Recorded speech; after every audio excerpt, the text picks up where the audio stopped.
Sufyan Es-Sevri nə deyir? Deyir ki, "El-bid'atu ahabbu ilə iblis minəl-ma'siyə." Deyir, bidət iblisə böyük günahlardan daha sevimlidir.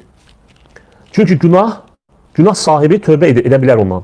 Amma bidət sahibi isə tövbə etmir. Çünki o özünün haqq olduğunu görür. Bu birinci. İkinci, niyə görə bidət böyük günahlardan daha şiddətlidir? Bidət dinə əlavədir. Yəni, məhz bu baxımdan da iblisi sevimlidir. Günah edən insan, onun etdiyi günahın zərəri özünə qayıdır. Yəni, özü ilə Allah arasındadır. Amma bidət edən, yəni dinə yenilik edən bir insan isə neyini? Allahın dininə əlavə edir və insanları azdırır və özü də azdır, insanları da azdırır. Və bununla da deməli, nəyə zərər vurur? Dinə zərər vurur. Birbaşa dinə zərər gətirir.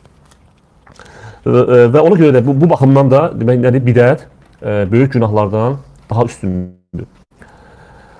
İmam Malik'in bir sözü var, bidət var. Deyir ki, "Mən ibtədəə fil-İslami bid'atan yaraha hasanatan faqad za'ama enne Muhammeden xanər risalə." Dəhşətli bir söz. Bəli. Deyir, kim dində, İslamda bir yenilik edərsə və onu gözəl görərsə, yəni yaxşı olduğunu zənn edərsə, artıq Muhammədi risalətə xəyanət etməkdə ittiham edir.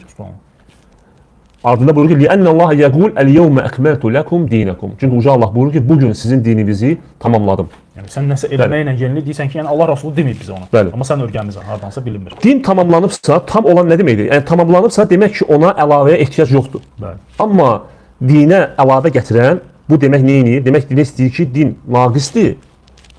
Mən onu tamamlayıram. Yəni mənim bu əməlimlə mən bunu tamamlayıram.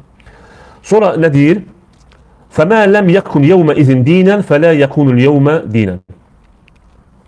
Deyir ki, Peyğəmbər sallallahu aleyhi ve sellem'in dövründə dindən olmayan bir əməl bugün də bizim dinimizdən deyil. Yəni bunu İmam Şatibi İttisam kitabında rəvayət edib.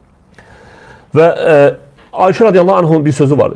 Deyir ki, ona deyirlər ki, Ayşə radiyallahu anh deyir ki, kim iddia eləsə ki, Peyğəmbər sallallahu aleyhi ve sellem dini çatdırmayıb, bilin ki, o yalancıdır.